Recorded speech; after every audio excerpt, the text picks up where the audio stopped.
Hello friends, ഇന്നത്തെ എപ്പിസോഡിൽ ശാലിനിയെ ശാരദാമ്മ പറഞ്ഞതനുസരിച്ച് ക്ഷേത്രത്തിലേക്ക് തൊഴാനായി എത്തണം. ഈ സമയം ക്ഷേത്രത്തിൽ നേരത്തെ തന്നെ മറ്റൊരാളുടെ വരവിനായ പ്രതീക്ഷയോടെ ഒരു കൂട്ടുകാരൻ കാത്തുനിന്നു. ഇത്രയും നേരമായിട്ടും അവൻ എന്താ എത്താത്തത്? അല്ല, അവൻ എത്തേണ്ട സമയമായല്ലോ.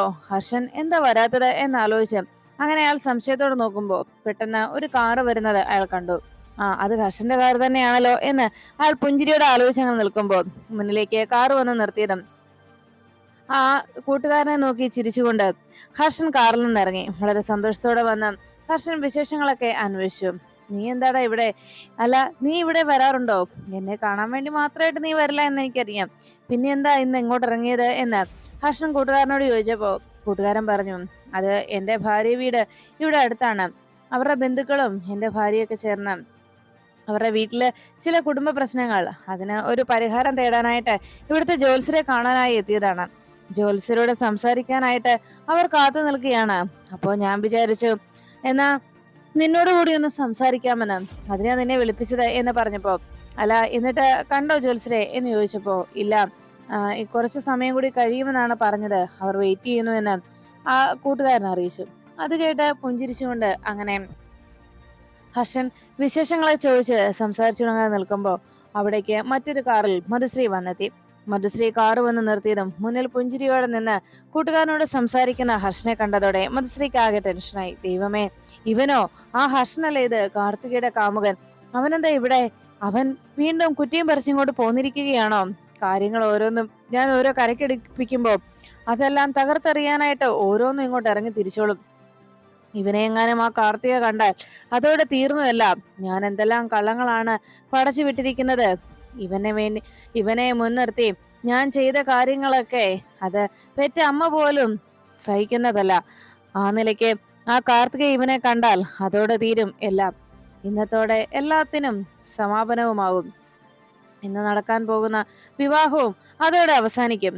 അപ്പോഴാണ് കൂട്ടുകാരൻ ഹർഷനോട് ചോദിച്ചത്, അല്ല എന്തായാലോ തന്റെ അന്വേഷണം? എന്തെങ്കിലും ക്ലൂ കിട്ടിയോ? എന്തെങ്കിലും വിവരം കിട്ടിയിട്ടുണ്ടോ എന്നൊക്കെ ചോദിച്ചതും ഹർഷൻ പറഞ്ഞു, ഇതുവരെ ഒന്നും ലഭിച്ചില്ല, എങ്കിലും എന്റെ അന്വേഷണം തുടരുന്നു എന്ന് ഹർഷൻ മറുപടി നൽകി കൂട്ടുകാരനോട് സംസാരിച്ചുകൊണ്ട് നിൽക്കുമ്പോൾ മധുശ്രീ ആ ഹർഷനെ എങ്ങനെ അവിടെ നിന്ന് മാറ്റും എന്നതിനെ കുറിച്ച് ആലോചിച്ചു. ഇനിയിപ്പോ എന്താണ് ഈശ്വര സംഭവിക്കാൻ പോകുന്നത് എന്ന് ആലോചിച്ച് നിൽക്കുമ്പോൾ സത്യഭാമയുടെ കാറ് വന്ന് അവിടേക്ക് നിന്നു. കാറിൽ നിന്ന് വിഷ്ണുവും സത്യഭാമയും കൂടെ കാർത്തികയും പുറത്തേക്ക് ഇറങ്ങി. അത് കണ്ടതോടെ എല്ലാം അവസാനിച്ചു എന്ന് മധുശ്രീ തലയിൽ കൈവച്ച് ആലോചിച്ചു. ദൈവമേ, ഇത് എന്തൊരവസ്ഥയാ! ഓരോ മരണങ്ങള് കൂട്ടത്തോടെ ഇറങ്ങി തിരിച്ചിരിക്കുകയാണ്. ഇനിയിപ്പോ ആ ഹർഷനെ കാർത്തിക കണ്ടാൽ അതോടെ തീരും എല്ലാം. ഇന്ന് അവൾ അവനെ കണ്ടാൽ ഇനി ഇന്നത്തെ വിവാഹവും നടക്കില്ല, ഞാൻ ആഗ്രഹിച്ച കാര്യങ്ങളും നടക്കില്ല, എല്ലാം കുളമാവുക തന്നെ ചെയ്യും. ഇനി ഞാൻ എന്താ ചെയ്യുക? ഇനി ആ ശാലിനിയുടെ മാത്രം കുറവേ ഉള്ളൂ. അവള് കൂടി ഇങ്ങോട്ട് വന്നു കഴിഞ്ഞാൽ എല്ലാം ശുഭമായി എന്ന് ആലോചിച്ചുകൊണ്ട് ഇനി ഈ ശാലിനിയുടെ വരവൂടി വന്നാൽ ഈ കോറം തികയും എന്നും പറഞ്ഞ് ആകെ ടെൻഷൻ അടിച്ചിരിക്കുന്നു മധുശ്രീ. അപ്പോഴേക്കും സത്യഭാമയ്ക്ക് ഒരു ഫോൺ കോൾ വന്നത് കൊണ്ട് കാറിൽ നിന്ന് ഇറങ്ങിയ സത്യഭാമ ഫോണിൽ സംസാരിച്ചങ്ങനെ നിന്നു. ഈ സമയത്ത് മധുശ്രീ ആലോചിച്ചു, ദൈവമേ, ഇനിയിപ്പോ ഞാൻ എന്താ ചെയ്യുക? എന്തെങ്കിലും ഒരു പോംവഴി കണ്ടെത്തിയേ തീരൂ. ഉടനെ അല്പനേരം ആലോചിച്ചിട്ട് മധുശ്രീ പെട്ടെന്ന് ആലോചിച്ചു, ദൈവമേ, ഞാനേ ഒരു വഴി കണ്ടുപിടിച്ചു. എന്തായാലും ഞാൻ അങ്ങനെ അങ്ങ് ചെയ്യാൻ പോവാ. എന്റെ കൂടെ നിന്നേക്കണേ, എനിക്ക് കൂടി ഒന്ന് നിന്ന് തന്നാ മതി, ബാക്കി കാര്യങ്ങളൊക്കെ ഞാൻ ചെയ്തോളാം എന്ന് പറഞ്ഞ് വേഗം ദൈവത്തോട് അങ്ങനെ ഒരു അപേക്ഷ വെച്ചിട്ട് ഉടൻ തന്നെ കാറിൽ നിന്നിറങ്ങി മധുശ്രീ വേഗം സത്യഭാമയുടെയും കാർത്തികയുടെ അരികിലേക്ക് ഓടിയെത്തി. വിഷ്ണു മധുശ്രീയുടെ വരവ് കണ്ടതോടെ ആകെ സംശയത്തോടെ നോക്കി. ഉടനെ തന്നെ മധുശ്രീ ഓടിയെത്തിയപ്പോ മധുശ്രീയെ കണ്ട സത്യഭാമ, ഞാൻ പിന്നീട് വിളിക്കാമെന്ന് പറഞ്ഞ് ഫോൺ വെച്ചു. അല്ല, നീ എന്താ ഇവിടെ എന്ന് ചോദിച്ചപ്പോ മധുശ്രീ പറഞ്ഞു, അല്ല എനിക്ക് എന്റെ പരിചയമുള്ള ഒരു ശാന്തിക്കാരൻ ഇവിടെയുണ്ട്. വിവാഹത്തിന് മുൻപ് എന്തെങ്കിലും പൂജകൾ ചെയ്യാനുണ്ടെങ്കിൽ അവനോട് സംസാരിച്ച് പ്രത്യേക വഴിപാടുകൾ കഴിപ്പിക്കാം, പെട്ടെന്ന് രസീത് ചീട്ടാക്കുകയും ചെയ്യും എന്ന് പറഞ്ഞു. അത് കേട്ടതും മധുശ്രീയുടെ സംസാരം കേട്ട് സത്യഭാമ പറഞ്ഞു, അതിന്റെ ആവശ്യമൊന്നുമില്ല, എനിക്ക് ഇവിടുത്തെ ശാന്തിക്കാരനെ ഞങ്ങൾ കയറി കണ്ടോളാം, അതിനാറെ ശുപാർശയുടെ ആവശ്യമില്ല എന്ന് പറഞ്ഞപ്പോ ഉടനെ മധുശ്രീയോട് സംസാരിക്കുന്ന സത്യഭാമയുടെ ആ വാക്കുകൾ കേട്ട് വിഷ്ണു ദേഷ്യത്തോട് ചോദിച്ചു, അമ്മയ്ക്ക് വേറെ ജോലിയൊന്നുമില്ലേ? അത് കേട്ട ഉടനെ തന്നെ മധുശ്രീ പറഞ്ഞു, അല്ല ഞാൻ പറഞ്ഞേ ഉള്ളൂ, പിന്നെ വിവാഹത്തിന് മുമ്പ് ഇവിടെ കഴിപ്പിക്കേണ്ട ചില പ്രധാന വഴിപാടുകളുണ്ട്. അതും ഇവിടെ നടത്തണം. ഇനി ഇവരുടെ വിവാഹത്തിന് യാതൊരു മുടക്കവും സംഭവിക്കാതെ വിവാഹം മംഗളകരമായി നടക്കുന്നതിന് വേണ്ടിയുള്ള വഴിപാടുകൾ കഴിപ്പിക്കണം.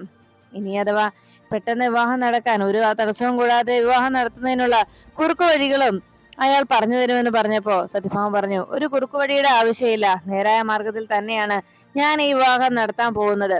അത് തടയാനായിട്ട് ഒരാളും വരാൻ പോകുന്നില്ല. ആർക്കും അതിന് കഴിയേയില്ല എന്ന് സത്യഭാമ പറയുമ്പോ മധുശ്രീ മനസ്സിൽ ചിന്തിച്ചു, ആര് പറഞ്ഞു ആർക്കും അതിന് കഴിയില്ല എന്ന്? അതിന് സാധിക്കുന്ന ഒരുവനാണല്ലോ ദാ അപ്പുറത്ത് നിൽക്കുന്നത്. ഇന്ന് ഈ വിവാഹം എങ്ങനെയെങ്കിലും ഒന്ന് നടന്നു കിട്ടിയാൽ മതി എന്നാണ് എന്റെ പ്രാർത്ഥന എന്ന് മധുശ്രീ അങ്ങനെ ആലോചിച്ച് വെക്കുമ്പോ സത്യഭാമ വിഷ്ണുനോട് പറഞ്ഞു, എടാ വിഷ്ണു, വാ നമുക്ക് വഴിപാട് കഴിക്കാൻ പോകാം. പെട്ടെന്ന് മധുശ്രീ മുന്നിലേക്ക് കയറി സത്യഭാമയെ തടയുന്നത് പോലെ പറഞ്ഞു, അല്ല സത്യാമ്മേ, ഇവിടെ ക്ഷേത്രത്തിലേക്ക് പോകുന്നത് നേരായ വഴി കൂടി ആകണ്ട എന്നുണ്ടോ എന്ന് ചോദിച്ചപ്പോ സത്യഭാമ പറഞ്ഞു, അല്ല, ഇത് നേരായ വഴി തന്നെയല്ലേ. ഈ വഴിയാണല്ലോ എല്ലാവരും ക്ഷേത്രത്തിലേക്ക് കയറുന്നത്, ഈ കിഴക്കേനട വഴി എന്ന് പറഞ്ഞതും ഉടനെ മധുശ്രീ ചോദിച്ചു, അല്ല സത്യാമ്മേ, കുബേരന്റെ ദിശ ഏതാണ്? അത് പറ. വടക്കല്ലേ? അപ്പോ കുബേരന്റെ ദിശയിലൂടെ കയറുന്നതല്ലേ നല്ലത്? നമ്മൾ ക്ഷേത്രത്തിൽ വരുന്നത് സമ്പത്തിനും ഐശ്വര്യത്തിനും വേണ്ടിയല്ലേ? അപ്പോ അത് നേടണമെങ്കിൽ നമ്മൾ കുബേരന്റെ വശത്തൂടി വേണ്ടേ കയറാൻ? അതുകൊണ്ട് വടക്ക് ദിശ വഴി വേണം സത്യാമ്മേ നമ്മൾ ക്ഷേത്രത്തിൽ കയറാൻ എന്ന് സത്യഭാമയോട് മധുശ്രീ പറഞ്ഞു.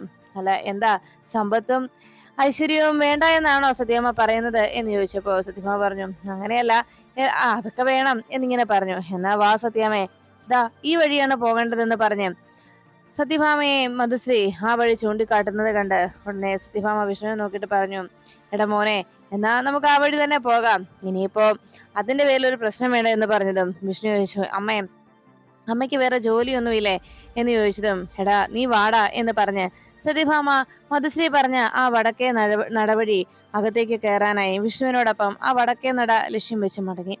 അപ്പോഴാണ് കാർത്തിക അവിടെ നിൽക്കുന്നത് കണ്ടതോടെ മധുശ്രീ പറഞ്ഞു, കണ്ടോ എന്റെ വാക്കുകൾ അനുസരിച്ച് പ്രവർത്തിക്കുന്നത്, അതുകൊണ്ട് സ്മരണ വേണം, സ്മരണ എന്ന് കാർത്തികയോട് മധുശ്രീ പറഞ്ഞു. അത് കേട്ടതും മധുശ്രീ ചിരിച്ചു. മധുശ്രീയുടെ വാക്കുകൾ കേട്ട് കാർത്തിക ചിരിച്ചുകൊണ്ട് തലയാട്ടിയിട്ട് അവിടെ നിന്ന് നടന്നു നീങ്ങി. പിന്നീട് സത്യഭാമ കാർത്തികയെ എന്ന് വിളിച്ചതും ദാ വരുന്നു സത്യാമ്മ എന്ന് പറഞ്ഞ് കാർത്തിക മധുശ്രീയുടെ അരികിൽ നിന്ന് വേഗം സത്യഭാമയുടെയൊക്കെ അരികിലേക്ക് നടന്നു പോകുന്നു. ഈ സമയത്ത് ശാലിനി ക്ഷേത്രത്തിൽ തൊഴാനായി അവിടേക്ക് വന്നിറങ്ങി. ശാലിനിയെ കണ്ടതോടെ മധുശ്രീക്ക് ആകെ ടെൻഷനായി. ദൈവമേ, അവളും എത്തിയല്ലോ, ഇനിയിപ്പോ എന്താ ചെയ്യുക എന്നാലോചിച്ച് ആശങ്കയോടെ അങ്ങനെ മധുശ്രീ നിൽക്കുമ്പോൾ കാറിൽ നിന്നിറങ്ങിയ ശാലിനിക്കും പെട്ടെന്ന് ഒരു ഫോൺ കോൾ അറ്റൻഡ് ചെയ്യേണ്ടി വന്നു.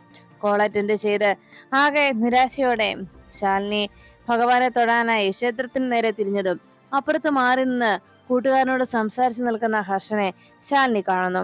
അല്ല, അത് ഹർഷനല്ലേ എന്ന് വളരെ സന്തോഷത്തോടെ ശാലിനി ഹർഷനെ കണ്ട ആശ്വാസത്തിൽ പുഞ്ചിരിയോടെ നോക്കി. പെട്ടെന്നാണ് ശാലിനി ഓർത്തത്, ഈശ്വര, നീ എന്റെ മുന്നിൽ ഹർഷനെ കൊണ്ടുവന്നല്ലോ, നന്ദിയുണ്ട്, 1000 നന്ദിയുണ്ട് എന്ന്. ശാലിനി ഹർഷനെ കണ്ട സമാധാനത്തിൽ സന്തോഷത്തോടെ ഹർഷന്റെ അരികിലേക്ക് നടന്നു പോകുന്നത് കണ്ട് തൊട്ടപ്പുറത്ത് നിന്ന മധുശ്രീ ആകെ ടെൻഷനിലായി. അപ്പോഴാണ് ക്ഷേത്രത്തിൽ നിന്ന് തൊഴുതിറങ്ങി വരുന്ന ഒരു ചേച്ചി ശാലിനിയുടെ അരികെ ആ സൈഡ് ചേർന്ന് നടന്നു വരുന്നത് മധുശ്രീ കണ്ടത്. വേഗം തന്നെ ആ ചേച്ചിയെയും ശാലിനിയും കൂടി തട്ടി വീഴിക്കണമെന്ന ചിന്തയിൽ മധുശ്രീ ഓടി വന്ന് ശാലിനിയെ തട്ടിയിട്ടു. ശാലിനിയും ആ ചേച്ചിയും കൂടി നിലത്തേക്ക് വീണു. ഉടനെ കാറിൽ ഇരുന്ന രാമേട്ടൻ വേഗം പുറത്തേക്ക് ഇറങ്ങി വന്ന് ശാലിനിയുടെ ആ മൊബൈൽ ഫോൺ ശാലിനിയുടെ കയ്യിലേക്ക് ഏൽപ്പിച്ചു. അപ്പോഴേക്കും നിലത്ത് വീണ് കിടന്നിരുന്ന ആ ചേച്ചിയെ ശാലിനി പിടിച്ചെഴുന്നേൽപ്പിച്ച് കുഴപ്പമൊന്നും ഇല്ലല്ലോ എന്ന് ചോദിച്ചതും ആ ചേച്ചി പറഞ്ഞു, ഇല്ല, നമ്മളെ തട്ടിയിട്ടവളെ എന്റെ കയ്യിൽ കിട്ടിയാലുണ്ടല്ലോ എന്ന് പറഞ്ഞ് ദേഷ്യപ്പെട്ടുകൊണ്ട് ആ ചേച്ചി അങ്ങ് പോകുമ്പോ ശാലിനി നേരത്തെ ഹർഷൻ നിന്ന സ്ഥലത്തേക്കൊക്കെ നോക്കി. അവിടെ എങ്ങും തന്നെ ഹർഷനെ കാണാതായതോടെ ശാലിനിക്കാകെ ടെൻഷനായി. ശാലിനി വേഗം അവിടേക്ക് ഓടി വന്ന് ആ പരിസരം മൊത്തത്തിലായി നോക്കി. നിരാശയോടെ ശാലിനി ഭഗവാനോട് പ്രാർത്ഥിച്ചു, ഈശ്വര, കൺമുന്നിൽ കൊണ്ടുവന്ന് കാട്ടി തന്നിട്ടും അതിന്റെ ഫലം അനുഭവിക്കാനുള്ള യോഗമില്ലാതായി പോയല്ലോ എന്ന് സങ്കടത്തോടെ ശാലിനി ആലോചിച്ചു. അതിനുശേഷം ശാലിനി വേഗം തന്നെ അവിടുത്തെ സെക്യൂരിറ്റിയുടെ അരികിലേക്ക് എത്തിയിട്ട് ചോദിച്ചു, കുറച്ചും അവിടെ സംസാരിച്ചിരുന്ന 2 പേര് അവരെങ്ങോട്ടാ പോയതെന്ന് കണ്ടോ? ഉടനെ സെക്യൂരിറ്റി പറഞ്ഞു, അയ്യോ മേഡം, ഞാനത് കണ്ടില്ല, ഞാനിവിടെ നിന്ന് അവർ സംസാരിക്കുന്ന മാത്രമേ ശ്രദ്ധിച്ചുള്ളൂ എന്ന് പറഞ്ഞു. ഉടനെ ശാലിനി തന്റെ കയ്യിലിരുന്ന ആ ഫോട്ടോ ആ സെക്യൂരിറ്റിയെ കാണിച്ചു കൊടുത്തു. ഇയാളാണ് ആള്. ഇയാളെ ഇവിടെ എവിടെയെങ്കിലും കണ്ടു കഴിഞ്ഞാൽ ഉടനെ തന്നെ എന്നെ വിവരം അറിയിക്കണം. ഒരു ഫോൺ നമ്പർ പറയുമോ, ഞാൻ സെൻഡ് ചെയ്ത് തരാം എന്ന് പറഞ്ഞത്. സെക്യൂരിറ്റി ശാലിനിക്ക് നമ്പർ പറഞ്ഞു കൊടുത്തു. ശാലിനി ആ നമ്പറിലേക്ക് ഹർഷന്റെ ഫോട്ടോ അയച്ചു കൊടുത്തു. അതിനുശേഷം തന്റെ ഫോണിലേക്ക് ഒന്ന് വിളിക്കാൻ, അഥവാ അയാളെ കണ്ടു കഴിഞ്ഞാൽ എന്റെ ഫോണിലേക്ക് വിളിക്കാൻ പറയണമെന്ന് പറഞ്ഞേൽപ്പിച്ചിട്ട് ശാലിനി വേഗം ക്ഷേത്രത്തിനകത്തേക്ക് കയറി. അപ്പോഴാണ് സത്യഭാമയും കാർത്തികയും എല്ലാം ക്ഷേത്രത്തിലേക്ക് എത്തിയത്. അകത്ത് കയറിയ സത്യഭാമ വിഷ്ണുവോട് പറഞ്ഞു, എടാ മോനെ, നമുക്ക് ക്ഷേത്രത്തിൽ ചില വഴിപാടുകൾ, വിവാഹത്തോടനുബന്ധിച്ച് ചില വഴിപാടുകൾ നടത്താനുണ്ട്. അതുകൊണ്ട് ഞാൻ അതെല്ലാം ഷീട്ടാക്കിയിട്ട് വരാം എന്ന് പറഞ്ഞ് സത്യഭാമ പോകുമ്പോ വിഷ്ണു ആകെ കലിയോടെ സത്യഭാമയും കാർത്തികയും നോക്കി. നമ്മൾ ഈ ക്ഷേത്രത്തിൽ വെച്ച് വിവാഹം നടത്തുമ്പോ ഇവിടെ ചില ചടങ്ങുകളുണ്ട് എന്ന് പറഞ്ഞ് സത്യഭാമ അവിടെ നിന്ന് പോയി. അപ്പോഴാണ് കാർത്തികയെ നോക്കി ദഹിപ്പിക്കുന്ന രീതിയിൽ വിഷ്ണു ഒരു നോട്ടം നോക്കിയതിനു ശേഷം വിഷ്ണു അവിടെ നിന്ന് മാറി നിൽക്കുന്ന നേരത്ത് കാർത്തികയും വിഷ്ണുവും സത്യാമ്മയും ഒക്കെ നിന്നതിന് തൊട്ടടുത്തായിട്ട് ഹർഷൻ അവിടെ നിൽക്കുന്നത് സത്യഭാമയുടെ വിഷ്ണുവിന്റെയും മുന്നിലൂടെ ഹർഷൻ ആ രസീത് കൗണ്ടറിനരികിൽ നിൽക്കുന്നത് കണ്ടു. രസീത് കൗണ്ടറിനരികിൽ നിന്ന് റെസീറ്റ് എഴുതുന്ന ആ ഹർഷനെ കണ്ടതോടെ മധുശ്രീക്കാകെ ടെൻഷനായി. സത്യഭാമ വീണ്ടും കൗണ്ടറിനരികിൽ വന്ന് വഴിപാട് കഴിപ്പിക്കാനായി, അത് റെസീറ്റ് ആക്കാനായിട്ട് അവിടെ വന്ന് നിൽക്കുമ്പോൾ അപ്പുറത്ത് അവിടെ നിൽക്കുന്ന ആ തെങ്ങിനോട് ചേർന്ന് ഒരു ഫ്ലെക്സ് വെച്ചിരിക്കുന്നത് സത്യഭാമ കണ്ടു. വിവാഹിതരാകുന്നവർ എന്നുള്ള രീതിയിൽ കാർത്തികയുടെയും വിഷ്ണുവിന്റെയും ഫോട്ടോയും വിവാഹ മുഹൂർത്തവും സ്ഥലവും ഒക്കെ എഴുതി അതിൽ വെച്ചിരിക്കുന്നത് കണ്ട് വലിയ സന്തോഷത്തിലായി സത്യഭാമ. അതിനുശേഷം സത്യഭാമ വേഗം തന്നെ അവിടേക്ക് എത്തി.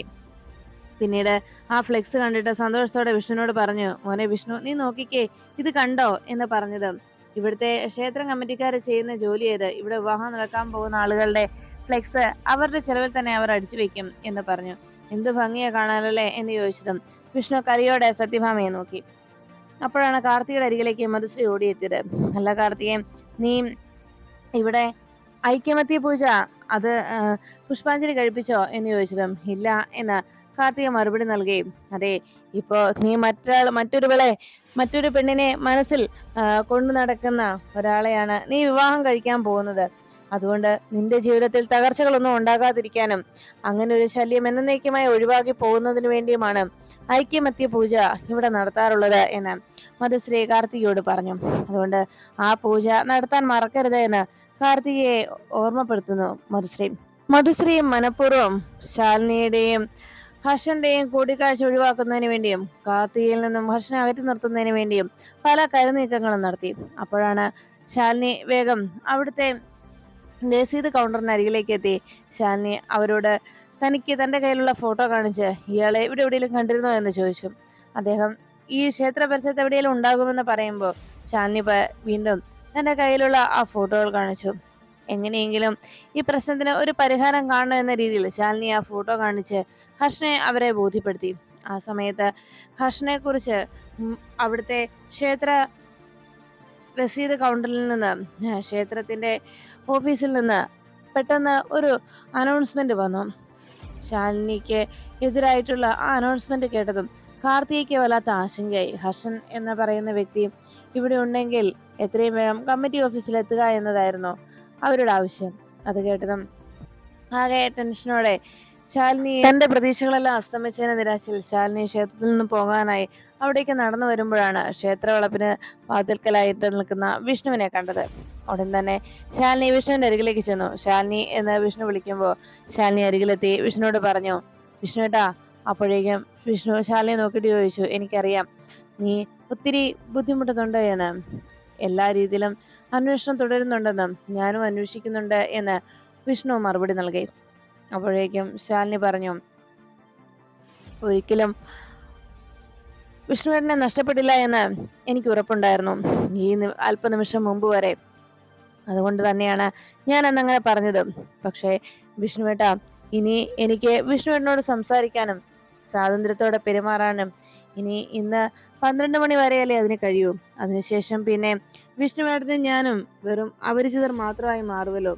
അതുകൊണ്ട് അതിനുശേഷം എന്നെ എവിടെയെങ്കിലും വെച്ച് കണ്ടാൽ വിഷ്ണുവേട്ടൻ എന്നെ നോക്കിയൊന്ന് പുഞ്ചിരിക്കണം. എപ്പോഴെങ്കിലും വിഷ്ണുവേട്ടൻ എന്നെ കൂടെ കൂട്ടുന്നത് ചിന്തിച്ചിട്ടുണ്ടോ? ആത്മാർത്ഥമായി തന്നെ ഞാൻ ചോദിക്കുന്ന ചോദ്യത്തിന് വിഷ്ണുവേട്ടൻ മറുപടി പറയണം. എപ്പോഴെങ്കിലും ഈ ശാലിനിയെ ചേർത്ത് നിർത്തണമെന്നും കൂടെ നിർത്തണമെന്നും വിഷ്ണുവേട്ടന് ഏതെങ്കിലും നിമിഷത്തിൽ തോന്നിയിട്ടുണ്ടോ എന്ന് ശാലിനി വിഷ്ണുവിനോട് ചോദിച്ചു. വിഷ്ണുവിടെ കണ്ണുകൾ നിറയുകയും ശാലിനിയെ നോക്കി വിഷ്ണു വേഗം ശാലിനിയുടെ കൈകൾ കടന്നു പിടിച്ചുകൊണ്ട് ചോദിച്ചു, എടോ, ഇയാളപ്പോ അങ്ങനെയാണോ എന്നെ കുറിച്ച് കരുതിയിരിക്കുന്നത് എന്ന് വിഷ്ണു ശാലിനിയോട് അന്വേഷിച്ചു. എത്രയും പെട്ടെന്ന് ഇതിനൊരു പരിഹാരം കാണുമെന്ന് തന്നെയാണ് എന്റെ പ്രതീക്ഷയും എന്ന് വിഷ്ണു ശാലിനിയോട് അറിയിക്കുമ്പോൾ ശാലിനി പറഞ്ഞു, അല്ല വിഷ്ണുവേട്ടാ, എന്റെ സങ്കടങ്ങൾ ഞാൻ മാത്രമല്ലേ കേട്ടിരുന്നിട്ടുള്ളൂ. എന്റെ സങ്കടങ്ങൾ ഒരിക്കലും ഞാൻ വിഷ്ണുവേട്ടനോട് പറഞ്ഞിട്ടില്ല, വിഷ്ണുവേട്ടൻ അറിഞ്ഞിട്ടുമില്ല അല്ലെ. എന്റെ വിഷമങ്ങളും സങ്കടങ്ങളും ഞാൻ എന്നോട് തന്നെയാ പറഞ്ഞിട്ടുള്ളത് എന്ന് ശാലിനി സങ്കടത്തോടെ വിഷ്ണുവിനോട് പറഞ്ഞു. അത് കേട്ടതും വിഷ്ണു പറഞ്ഞു, എടോ, അപ്പൊ ഞാനോ എന്ന് ചോദിച്ചതും ശാലിനി ചോദിച്ചു, എപ്പോഴെങ്കിലും വിഷ്ണുവേട്ടനോട് ഞാൻ എന്റെ സങ്കടങ്ങൾ പറഞ്ഞ് എന്റെ വിഷമങ്ങൾ പറഞ്ഞ് വിഷ്ണുവേട്ടനെ ശല്യപ്പെടുത്തിയിട്ടുണ്ടോ എന്ന് ശാലിനി വിഷ്ണുവിനോട് ചോദിച്ചു. വിഷ്ണു അപ്പോഴേക്കും ശാലിനിയെ നോക്കിയിട്ട് പറഞ്ഞു, ശാലിനി, എടോ, അത് പിന്നെ എന്ന് പറയുമ്പോൾ ശാലിനി ചോദിച്ചു, വിഷ്ണുവേട്ടാ, എൻ്റെ ഇപ്പോഴത്തെ അവസ്ഥ വിഷ്ണുവേട്ടന് അറിയില്ല. ഞാൻ ആഗ്രഹിക്കുന്നത് 12 മണി വരെ ഈ വിവാഹം നടക്കാതിരിക്കാൻ, അതിനുശേഷവും ഈ വിവാഹം നടക്കരുതേ എന്ന് തന്നെയാണ് ഞാൻ ഭഗവാനോട് പ്രാർത്ഥിച്ചിരിക്കുന്നത്. അതിനെന്തെങ്കിലും ഒരു പോംവഴി ഭഗവാൻ ഇനി കാട്ടിത്തരട്ടെ, എന്തെങ്കിലും മറിമായം ഇനി അവിടെ സംഭവിക്കട്ടെ, അല്ലാതെ ഈ ഒരു പ്രശ്നത്തിന് പരിഹാരം ഉണ്ടാവുമെന്ന് തോന്നുന്നില്ല വിഷ്ണുവേട്ട എന്ന് ശാലിനി സങ്കടത്തോടെ വിഷ്ണുവിനോട് പറയുന്നു. ശാലിനിയുടെ സങ്കടം കേട്ട വിഷ്ണു ശാലിനിയുടെ കയ്യിൽ കടന്നു പിടിച്ചുകൊണ്ട് വിഷ്ണു പറഞ്ഞു, ശാലിനി, കാർത്തികയെ ഇന്ന് തന്നെ ഞാൻ എന്ന് പറയുമ്പോൾ ശാലിനിയും വിഷ്ണുവും സംസാരിച്ചുകൊണ്ട് നിൽക്കുന്ന കാഴ്ച കണ്ട് അവിടേക്ക് സത്യഭാമ എത്തി. വിഷ്ണു എന്ന് സത്യഭാമ ഉറക്കെ വിളിക്കുന്നു. ഞെട്ടലോടെ വിഷ്ണു ശാലിനിയെ നോക്കുമ്പോൾ സത്യഭാമ അവർക്കിടയിലേക്കായി വന്നു. സത്യഭാമ വേഗം ശാലിനിയോട് ചോദിച്ചു, വീണ്ടും നീ ഇവിടെ എത്തിയോ? എത്രയായാലും കുറച്ച് മണിക്കൂറുകൾക്ക് ശേഷം ഇവന്റെ വിവാഹം നടക്കാൻ പോവാ. ഇനിയെങ്കിലും എൻ്റെ മോനെ നീ ഒന്ന് വെറുതെ വിട്, അവൻ സമാധാനത്തോടു കൂടി ജീവിക്കട്ടെ. അവനെ ഇങ്ങനെ ദയവ് ചെയ്ത് അവന്റെ പിന്നാലെ നടന്ന് അവനെ ശല്യപ്പെടുത്തരുത് എന്ന് പറയുമ്പോൾ സത്യഭാമ കൈകൂപ്പിയും ശാലിനിയോട് പറയുന്നത് കേട്ട് വിഷ്ണു അമ്മയെന്ന് വിളിച്ചു. അത് കേട്ടതും സത്യഭാമ പറഞ്ഞു, വിഷ്ണു, നീ മിണ്ടരുത്. എന്നു മുതൽ നിന്റെ ജീവിതത്തിലേക്ക് ഇവള് വന്നോ അന്നു മുതൽ തുടങ്ങിയതാണ് നിന്റെ കഷ്ടകാലം. അട്ടയള്ളി ഒട്ടിപ്പിടിക്കുന്നത് പോലെ അങ്ങനെ പിടിച്ചിരിക്കുകയല്ലേ. സത്യഭാമ വീണ്ടും ശാലിനിയുടെ മുന്നിലേക്ക് കൈകൂപ്പിക്കൊണ്ട് പറഞ്ഞു, ദേവി ചെയ്ത് എൻ്റെ മകൻ്റെ ജീവിതം നീ തകർക്കരുത്. അവൻ ഇനിയെങ്കിലും സമാധാനത്തോടെ ജീവിച്ചോട്ടെ എന്ന് സത്യഭാമ ശാലിനിയോട് ആവശ്യപ്പെടുന്നു. എൻ്റെ മകൻ്റെ ജീവിതത്തിന് വേണ്ടിയുള്ള ഒരമ്മയുടെ അപേക്ഷയാണ് ഇത് എന്ന് സത്യഭാമ ശാലിനിയോട് കൈകൂപ്പി ആവശ്യപ്പെടുന്നത് കണ്ട് ആകെ വിഷമത്തോടെ ശാലിനി നിന്നു. ഇനിയും നിന്ന് വെറുതെ മനുഷ്യനെ ബുദ്ധിമുട്ടിക്കാതെ ഒന്ന് പോയി തരാവോ എന്ന് ശാലിനിയോട് സത്യഭാമ ദേഷ്യപ്പെട്ടു. ഇത് കണ്ടതും വിഷ്ണു അമ്മേ എന്ന് വിളിച്ചതും സത്യഭാമ വിഷ്ണു എന്ന് പറഞ്ഞ് വിഷ്ണുവിൻ്റെ സംസാരത്തെ വിലക്കി. സത്യഭാമ ശാലിനിയോട് ഒന്ന് പോ എന്ന് വീണ്ടും ആവശ്യപ്പെട്ടു. ഒന്ന് ഇറങ്ങിപ്പോകാവോ എന്ന് ചോദിച്ച് ശാലിനി അവിടെ നിന്ന് പൊടി എന്ന് പറഞ്ഞ് സത്യഭാമ പോകാനായിട്ട് നിർബന്ധിക്കുമ്പോൾ വിഷ്ണു ശാലിനിയുടെ ഇടത് കൈയിലേക്ക് കയറി പിടിച്ചു. അപ്പോഴേക്കും ശാലിനി മനസ്സ് തകർന്ന വേദനയോടെ വിഷ്ണുവിൻ്റെ കൈ മാറ്റിയിട്ട് അവിടെ നിന്ന് ശാലിനി നടന്നുപോയി. ഈ കാഴ്ച കണ്ടതോടെ വിഷ്ണു പിന്നാലെ പോകാൻ തുടങ്ങുന്നത് കണ്ട് സത്യഭാമ വിഷ്ണുവിനെ തടഞ്ഞു നിർത്തി. വിഷ്ണു, ഇനി ഒരടി പോലും അവൾക്ക് പിന്നാലെ പോകരുത്. മണ്ഡപത്തിൽ ചില ചടങ്ങുകൾ ചെയ്യാനുണ്ട് മുഹൂർത്തത്തിന് മുൻപ് എന്ന് പറയുമ്പോൾ വിഷ്ണു കലിയോടെ ദേഷ്യത്തോടെ സത്യഭാമയെ നോക്കി. അപ്പോഴാണ് ക്ഷേത്രത്തിലെ ആ സെക്യൂരിറ്റി ഹർഷന്റെ ഫോട്ടോയും കയ്യിൽ വെച്ച്, ഇയാളെ ഞാൻ അല്പം മുമ്പ് ഇവിടെ കണ്ടതാണല്ലോ, അല്ല ഇയാളിത് എവിടെ പോയി എന്നൊക്കെ ആലോചിച്ച് സംശയത്തോടെ നിന്നത്. അപ്പോഴേക്കും ക്ഷേത്രത്തിൽ വെച്ച് കണ്ട കൂട്ടുകാരനെ വീണ്ടും ഹർഷൻ ക്ഷേത്രത്തിന് മുന്നിൽ വെച്ച് കാണുന്നു. അപ്പോഴേക്കും ഹർഷന്റെ കൂട്ടുകാരൻ ഹർഷനോട് പറഞ്ഞു, എടാ, നിന്റെ കാര്യങ്ങളൊക്കെ കേട്ടപ്പോൾ എനിക്കൊരു കാര്യം തോന്നുന്നു. ഞാനൊരു നമ്പർ തരാം, ഈ നമ്പറിൽ നീ വിളിച്ചാൽ മതി. അത് കേട്ടതും ഹർഷൻ ചോദിച്ചു, ഇതാരാ? ഇതെൻ്റെ ഒരു സുഹൃത്താണ്, മധുശ്രീ. ഒട്ടുമിക്ക എല്ലാ ഉടായ്പും അവൾക്കറിയാം, അതുകൊണ്ട് അവൾക്ക് ചിലപ്പോൾ നിന്നെ സഹായിക്കാൻ കഴിഞ്ഞേക്കും എന്ന് ഹർഷനോട് ആ സുഹൃത്ത് അറിയിച്ചു. അത് കേട്ടതും ശരിയെന്ന് പറഞ്ഞ് ഹർഷൻ തൻ്റെ കാർഡ് കൂട്ടുകാരൻ്റെ കയ്യിലേക്ക് നൽകി. കൂട്ടുകാരൻ ആ കാർഡും വാങ്ങി അവിടെ നിന്ന് പോകുന്ന നേരത്ത് ഹർഷന്റെ കയ്യിലുണ്ടായിരുന്ന ഹർഷന്റെ ഒരു കാർഡ് നിലത്തേക്ക് വീണു. ഈ സമയത്ത് ഹർഷൻ അവിടെ അമ്പലത്തിനടുത്ത് നിൽക്കുന്നത് കണ്ട് ആ സെക്യൂരിറ്റി വേഗം തന്നെ അയാളുടെ അരികിലേക്ക് പോകാൻ തുടങ്ങി. ഹർഷൻ തൻ്റെ പേഴ്സ് എടുക്കുന്നതിനിടയിൽ ആ പേഴ്സിൽ നിന്ന് ഹർഷന്റെ ഒരു വിസിറ്റിംഗ് കാർഡ് നിലത്തേക്ക് വീഴുന്നു. ഈ സമയത്ത് അയാൾ വേഗം വണ്ടിയിലേക്ക് കയറുന്നതിനിടയിൽ ഹർഷനെ പിടിച്ചു നിർത്താനായി സെക്യൂരിറ്റി വേഗം "ഏയ് സാർ, ഒന്ന് നിൽക്കണേ" എന്ന് പറഞ്ഞ് ഹർഷന്റെ കാറിന് പിന്നാലെ ഓടിയെത്തി. അപ്പോഴേക്കും ഹർഷൻ കാറും എടുത്ത് അവിടെ നിന്ന് പോയി കഴിഞ്ഞു. അതോടെ ആ സെക്യൂരിറ്റി ആകെ നിരാശയിലായി. പെട്ടെന്ന് നിലത്ത് വീണ് കിടന്ന ആ വിസിറ്റിംഗ് കാർഡ് എടുത്ത് നോക്കി. അത് നോക്കിക്കൊണ്ട് അങ്ങനെ നിൽക്കുമ്പോഴാണ് ശാലിനി വാതിക്കലേക്ക് എത്തിയത്. ശാലിനിയെ കണ്ടതും സെക്യൂരിറ്റി പറഞ്ഞു, "സാർ, ഇപ്പോൾ മേഡം, ആ സാർ ഇപ്പോൾ ഇവിടെ ഉണ്ടായിരുന്നു. ഞാൻ ആ സാറിൻ്റെ അരികിലേക്ക് ഓടിയെത്തിയപ്പോഴേക്കും സാറ് കാറും എടുത്ത് പോയി കഴിഞ്ഞിരുന്നു. ദാ ഈ നമ്പറാണ് ആ സാറിൻ്റെ പോക്കറ്റിൽ നിന്ന് വീണതാണ്. ഇതിൽ നിന്ന് വിളിച്ചു നോക്ക് മേഡം" എന്ന് പറഞ്ഞ് ആ വിസിറ്റിംഗ് കാർഡ് ശാലിനിയെ ഏൽപ്പിച്ചു.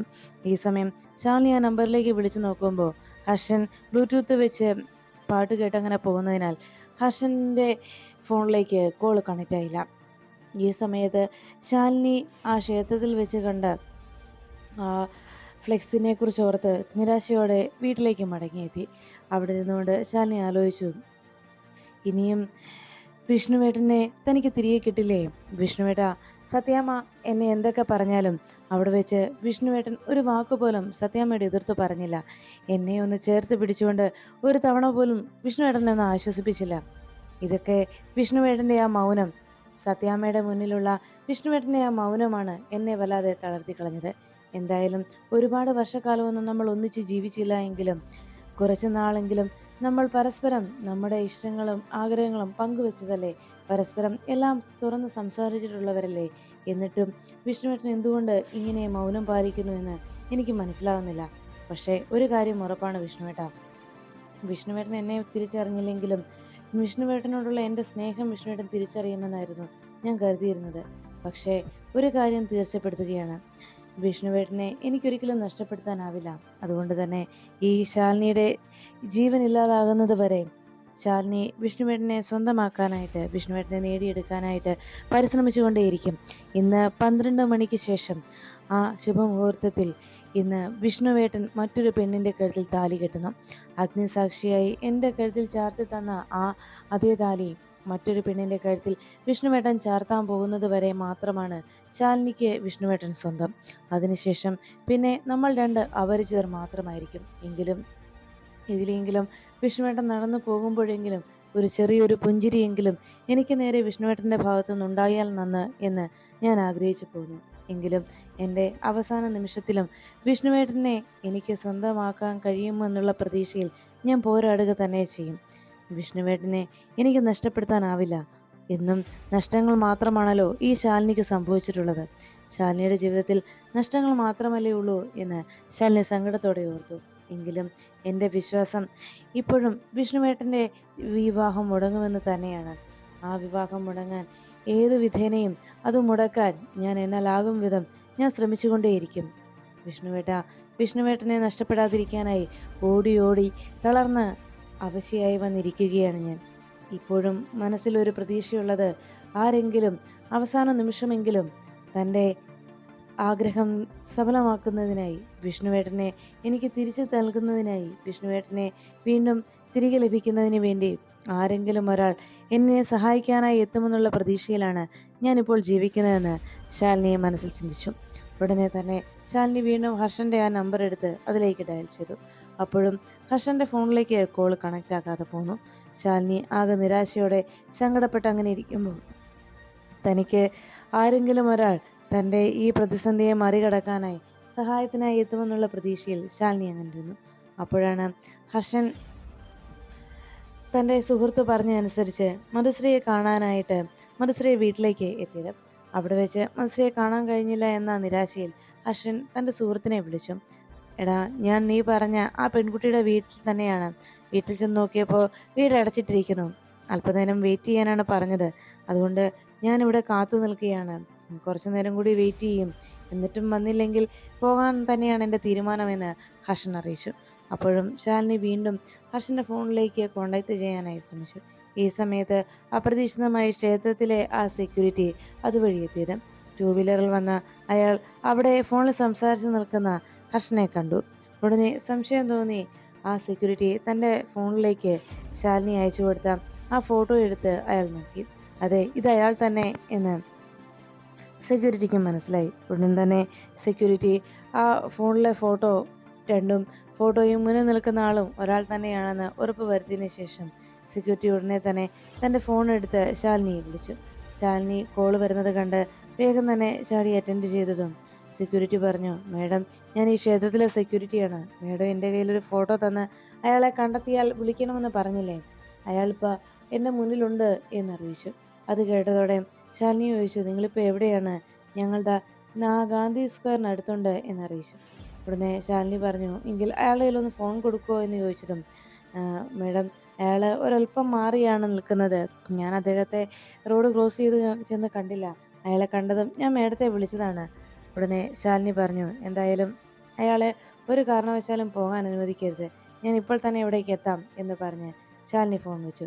"എന്നാൽ ശരി മേഡം, മേഡം വേഗം വന്നോളൂ" എന്ന് പറഞ്ഞ് അയാൾ ഫോൺ വെച്ചതിന് ശേഷം നേരെ ഹർഷൻ്റെ അരികിലേക്ക് ചെന്നു. ഹർഷൻ ഈ സമയത്ത് ഫോണിൽ അങ്ങനെ മറ്റോരോ കാര്യങ്ങൾ നോക്കി നിൽക്കുമ്പോൾ അരികിലേക്ക് എത്തിയ സെക്യൂരിറ്റി പറഞ്ഞു, "സർ, ഞാൻ ഇവിടെ അടുത്തുള്ള ക്ഷേത്രത്തിലെ സെക്യൂരിറ്റിയാണ്." എല്ലാം സന്തോഷത്തോടെ കേട്ട് നിന്ന ഹർഷൻ എന്താണ് അദ്ദേഹം പറയാൻ പോകുന്നത് ഞാൻ ആകാംക്ഷയോടെ കാത്തു. അപ്പോഴേക്കും ശാലിനി വീട്ടിൽ നിന്നിറങ്ങി അതുവഴി വരുന്ന ഓട്ടോയ്ക്കെല്ലാം കൈ കാണിക്കുന്നു. ആരും തന്നെ ഒരു ഓട്ടം പിടിക്കാനായി തയ്യാറാകാത്തതുകൊണ്ട് ആകെ വിഷമത്തോടെ ശാലിനി ആ വഴിയിലൂടെ നടന്നു. അപ്പോഴാണ് ശരിക്കും അവിടെ നടന്ന സംഭവം എന്താണെന്ന് ഹർഷനോട് സെക്യൂരിറ്റി അറിയിച്ചത്. "മേഡം, കുറേ നേരമായി സാറിനെ അന്വേഷിച്ച് നടക്കുന്നു. മേഡത്തിൻ്റെ നമ്പർ എൻ്റെ കയ്യിലുണ്ട്. ഞാൻ ഒന്നുകൂടി വിളിച്ചു നോക്കട്ടെ? മേഡം ഇവിടേക്ക് വരികയാണെന്നാണ് പറഞ്ഞത്. എവിടെ എത്തിയെന്നറിയാം" എന്ന് പറഞ്ഞ് സെക്യൂരിറ്റി വീണ്ടും മേഡത്തിൻ്റെ ഫോണിലേക്ക് വിളിച്ചു. അതോടെ കോള് കണക്റ്റ് ആയതോടെ പ്രശ്നമൊന്നുമില്ല എന്ന് മനസ്സിലായി. ഉടനെ തന്നെ ഹർഷന് ആ മേഡത്തിൻ്റെ നമ്പർ കൊടുത്തതിന് ശേഷം അയാൾ യാത്ര പറഞ്ഞ്, "എന്നാൽ ശരി, ഞാൻ പോയിക്കോട്ടെ" എന്ന് പറഞ്ഞ് അയാൾ അവിടെ നിന്ന് മാറി. ഈ സമയത്ത് ശാലിനിയെ ഫോണിൽ വിളിച്ച് ചോദിച്ചതും ശാലിനി എത്താറായെന്ന് മറുപടിയൊക്കെ പറഞ്ഞതുമൊക്കെ കേട്ട് പിള്ളച്ചേട്ടനും സന്തോഷിച്ചു. അതിനുശേഷം ശാലിനിയുടെ കാര്യത്തിൽ ഒരു തീരുമാനമാകാതെ ആകെ നിരാശയിൽ വിഷമം നിൽക്കുമ്പോൾ ഹർഷനരികിലെത്തി സെക്യൂരിറ്റി കാര്യങ്ങളൊക്കെ അവതരിപ്പിച്ചു. മേഡത്തിന് എന്തോ കാര്യമായിട്ട് സാറിനോട് പറയാനുണ്ട്, അത് തീർച്ചയാണ്. അതുകൊണ്ടാണ് ആ സാറിങ്ങനെ ഓടി നടക്കുന്നത്" എന്നറിയിച്ചു. ഉടനെ ഹർഷൻ പറഞ്ഞു, "അത് ശരി. എന്തായാലും ഞാൻ ആളെ കണ്ടിട്ടില്ല" എന്ന് പറഞ്ഞപ്പോൾ ഹർഷനോട് സെക്യൂരിറ്റി പറഞ്ഞു, "സാർ, ഇനി എനിക്ക് ഇവിടെ നിൽക്കാൻ കഴിയില്ല.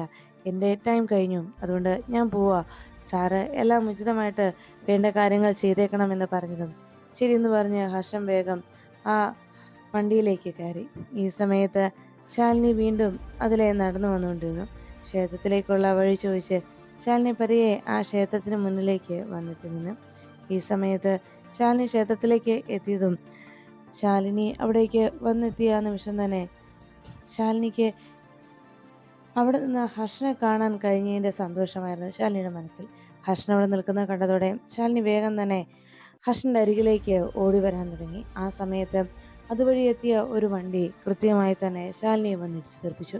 ശാലിനി ആ റോഡിലേക്ക് വീഴുന്നത് കണ്ട ഹർഷൻ ഉടൻ തന്നെ ഓടി അവിടേക്ക് എത്തുകയും ഹർഷൻ തന്നെ മടിയിലേക്ക് ശാലിനിയെ കിടത്തിയിട്ട്, "മേഡം, മേഡം കണ്ണു തുറക്കുക" എന്ന് ആവശ്യപ്പെട്ടു. ശാലിനി കണ്ണു തുറക്കുകയും അടയ്ക്കുകയും ചെയ്തുകൊണ്ടിരിക്കുമ്പോൾ വീണ്ടും വേഗം കാര്യങ്ങൾ നടപ്പിലാക്കാമെന്ന പ്രതീക്ഷയിൽ പെട്ടെന്ന് കാര്യങ്ങൾ ചെയ്യാമെന്ന് ചിന്തിച്ചുകൊണ്ട് വീണ്ടും ഓരോ പ്രവൃത്തികൾ ചെയ്യുന്നതിനിടയിൽ അവിടെ ബോധം കെട്ട് കിടക്കുന്ന ശാലിനിയെ കണ്ട് ഉടൻ തന്നെ തൻ്റെ കാറിലേക്ക് മേഡത്തെ കയറ്റാമെന്ന് ഹർഷൻ അറിയിച്ചു. അങ്ങനെ ഹർഷൻ മറ്റുള്ളവരുടെ സഹായത്തോടെ ശാലിനിയെ കാറിൽ കയറ്റി നേരെ ഹോസ്പിറ്റലിലേക്ക് പറപ്പിച്ചു. അങ്ങനെ ഹോസ്പിറ്റലിലേക്ക് ശാലിനിയുമായിട്ട് ഹർഷൻ വന്നെത്തി. ഈ സമയത്ത് ഹോസ്പിറ്റലിന് വാതിൽക്കൽ നിന്ന് ഫോണിൽ സംസാരിക്കുകയായിരുന്നു കമൽ. അപ്പോഴാണ് അവിടേക്ക് വീണ്ടും എന്താ കമലിൻ്റെ സഹോദരി വിജയ്ക്ക് സംഭവിച്ചതെന്നറിയാനായി ഓടിയെത്തുകയായിരുന്നു വിഷ്ണു. ഉടനെ വിഷ്ണു ഓടിയെത്തിയതും എന്താ കാര്യം എന്നുള്ള കാര്യം കമലം പറഞ്ഞു. "സത്യത്തെ അറിയാവല്ലോ, ഞാൻ പറഞ്ഞതൊന്നും അവൾ അടങ്ങിയിരിക്കില്ല.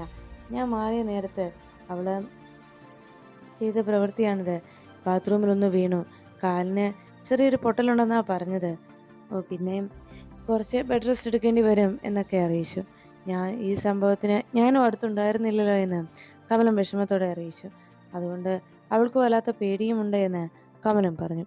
ഇതെല്ലാം കേട്ട് കഴിഞ്ഞതും വിഷ്ണു പറഞ്ഞു, "എടാ, നീ ഇങ്ങനെ സങ്കടപ്പെടലേ, എല്ലാം ശരിയാകും" എന്ന് പറഞ്ഞ് സമാധാനപ്പെടുത്തിക്കൊണ്ട് അങ്ങനെ നിൽക്കുമ്പോൾ വീണ്ടും ഓരോ കാര്യങ്ങൾ പറഞ്ഞ് മനസ്സ് വേദനിപ്പിക്കുന്ന രീതിയിൽ ഒന്നും മിണ്ടാതിരുന്നാൽ മതിയെന്ന് കമലൻ തീരുമാനിച്ചു.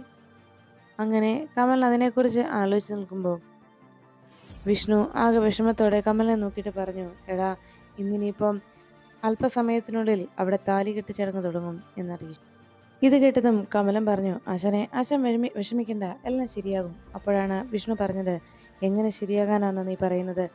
അമ്മയ്ക്കാണെങ്കിൽ അമ്മയുടെ വാശി, ശാലിനിയാണെങ്കിൽ സത്യയുടെ കാര്യമായിട്ട് അമ്മയോട് തുറന്ന് പറയുന്നുമില്ല. ഇതിനിടയിൽപ്പെട്ട് ഞാനാണ് കഷ്ടപ്പെടുന്നത്. സത്യത്തിൽ എത്ര ശ്രമിച്ചിട്ടും ആരും എന്നെ മനസ്സിലാക്കുന്നില്ല. എന്നെ മനസ്സിലാക്കാൻ ആർക്കും കഴിയുന്നുമില്ല എന്ന് വിഷ്ണു സങ്കടപ്പെടുമ്പോൾ വിഷ്ണുവിനോട് കമലൻ പറഞ്ഞു, ആശാനെ, ആശാൻ്റെ മനസ്സ് മനസ്സിലാക്കിയിട്ടുണ്ടോ? ഇല്ല. ആശാൻ ഇപ്പോൾ ഈ കാർത്തിക എന്ന് പറയുന്ന പെൺകുട്ടി കാരണം ഉണ്ടായ പ്രലാപിൽ ഈ ഊരാക്കുടുക്കിൽ നിന്ന് ആശാനെ രക്ഷപ്പെടുത്താനായി എഴുത്തേമ്മ ഓടുന്ന ഓട്ടം ചില്ലറയൊന്നും അല്ല എന്ന് ആശാൻ അറിയില്ലേ? ഓടി ഓടി പാവം എവിടെയെങ്കിലും തളർന്ന് ഇരിക്കുന്നുണ്ടാവും ഇപ്പോൾ. എന്നിട്ടും ആശാൻ ആ ഓട്ടത്തിന്റെ വേദന, ആ ഏടത്തിയമ്മയുടെ ആ സങ്കടം, ആ വേദനയും സ്നേഹവും ഒന്നും ആശാൻ തിരിച്ചറിയുന്നില്ല. അതാ സത്യം എന്ന് കമലൻ വിഷ്ണുവിനെ കുറ്റപ്പെടുത്തി. ഇത് കേട്ടതും വിഷ്ണു പറഞ്ഞു, കമല, എടാ, ഞാൻ പിന്നെ എന്താ ചെയ്യുക എന്ന് വിഷ്ണു അന്വേഷിച്ചതും കമലൻ പറഞ്ഞു, ആശാനെ, എന്തായാലും ഒരു കാര്യം ഉറപ്പാണ്. ആശാൻ കരുതുന്ന പോലെ അല്പസമയത്തിനുള്ളിൽ നടക്കാൻ പോകുന്നത് മറ്റൊരു വിവാഹമല്ലേ എന്ന് ചോദിച്ചതും വിഷ്ണു പറഞ്ഞു, അത് ആ കാർത്തിക അവളുടെ നിലനിൽപ്പിന് വേണ്ടി ഇങ്ങനൊരു നാടകം കളിച്ചല്ലേ പറ്റൂ. മാത്രമല്ല, കുറച്ച് സമയങ്ങൾക്ക് ശേഷം നടത്തുന്ന വിവാഹം അതെന്നെ സംബന്ധിച്ച് വെറുമൊരു നാടകം മാത്രമാണ്. അതുകൊണ്ട് അമ്മയുടെ വാശി ജയിക്കാൻ വേണ്ടി മാത്രം കാണിച്ചു കൂട്ടുന്ന ഓരോ പേക്കൂത്ത്. എൻ്റെ മനസ്സിൽ അന്നും ഇന്നും എന്നും എൻ്റെ ശാലിനി മാത്രമേ ഉള്ളൂ. ആ ഒരു രൂപം മാത്രമേ എൻ്റെ മനസ്സിൽ എന്നും ഉണ്ടാവുകയുമുള്ളൂ എന്ന് വിഷ്ണു കമലിനോട് അറിയിച്ചു. ഇതെല്ലാം കേട്ടതിന് ശേഷം കമലൻ പറഞ്ഞു, ആശാനെ, ആശാൻ വിഷമിക്കാതെ, എന്തായാലും എല്ലാത്തിനും ഒരു സമാധാനം ഉണ്ടാവും ആശാനെ എന്ന് കമലിനെ ആശ്വസിപ്പിക്കുമ്പോൾ പെട്ടെന്ന് ഒരു കാറ് അവിടേക്ക് വന്നു നിന്നു. കാറിൽ നിന്ന് ഡോറ് തുറന്ന് ഹർഷൻ വേഗം പുറത്തേക്ക് ഇറങ്ങി. അപ്പോഴേക്കും അകത്തേക്ക് ഓടിച്ചെന്ന് സ്ട്രെച്ചർ എടുത്തുകൊണ്ട് വരാനായി ഹർഷൻ അകത്തേക്ക് ഓടുമ്പോൾ വിഷ്ണു ഇതാരായിരിക്കും, ആർക്ക് എന്ത് സംഭവിച്ചതായിരിക്കും എന്ന് ആശങ്കയോടെ നോക്കി. ഉടനെ കമലൻ പറഞ്ഞു, ആശാനെ, അതൊന്നും നമുക്ക് കാര്യമാക്കണ്ട എന്ന് പറഞ്ഞ് വീണ്ടും ആ കാര്യങ്ങളൊക്കെ എല്ലാം നമുക്ക് ശരിയാക്കാമെന്ന് പറഞ്ഞ് വീണ്ടും കമലൻ വിഷ്ണുവിനോട് പറഞ്ഞു, ആശാനെ, ആശാൻ കയറി വാ, നമുക്ക് അങ്ങോട്ട് ചെല്ലാം, ഇനി വല്ല ആവശ്യങ്ങളുണ്ടെങ്കിലോ എന്ന് പറഞ്ഞു. എന്നാൽ ശരിയെന്ന് പറഞ്ഞ് വിഷ്ണുവും കമലിനോടൊപ്പം ഐസുവിന് മുന്നിലേക്ക് എത്തി. അവിടെ വന്ന് വിഷ്ണു അങ്ങനെ കാത്തിരിക്കുമ്പോൾ ഉടനെ വിഷ്ണുവിനോട് അവിടെ വന്ന് കാത്തിരിക്കുന്നത് കണ്ട് വീണ്ടും കാര്യങ്ങൾ ഓരോന്നായി ചോദിച്ചു. കമലൻ, അല്ല ആശാനെ, ഇനിയിപ്പോൾ എന്താ ആശാന്റെ ഉദ്ദേശം? അപ്പോഴേക്കും ആശാൻ പറഞ്ഞു, എനിക്കറിയില്ല, എന്തായാലും ഒരു കാര്യം ഉറപ്പാണ്, എൻ്റെ ജീവിതത്തിൽ ശാലിനി മാത്രമേ ഉണ്ടാവുള്ളൂ. മറ്റാർക്കും അതിൽ യാതൊരു വിധത്തിലും കൈകടത്താനാവില്ല എന്ന് വിഷ്ണു കമലിനോട് പറഞ്ഞു. അപ്പോഴാണ് അവിടെ ഹോസ്പിറ്റലിലേക്ക് ശാലിനിയെ ICUലേക്ക് ഷിഫ്റ്റ് ചെയ്ത്. ഈ സമയം വിഷ്ണുവിന്റെ നെഞ്ചിന് വല്ലാത്തൊരു പിടച്ചിൽ അനുഭവപ്പെട്ടു. എന്തു പറ്റിയെന്ന് അവർ ചോദിച്ചിട്ടും വിഷ്ണു ഒന്നുമില്ല എന്ന് പറഞ്ഞ് തല കുലുക്കി മാറ്റുക മാത്രം ചെയ്യുന്നു.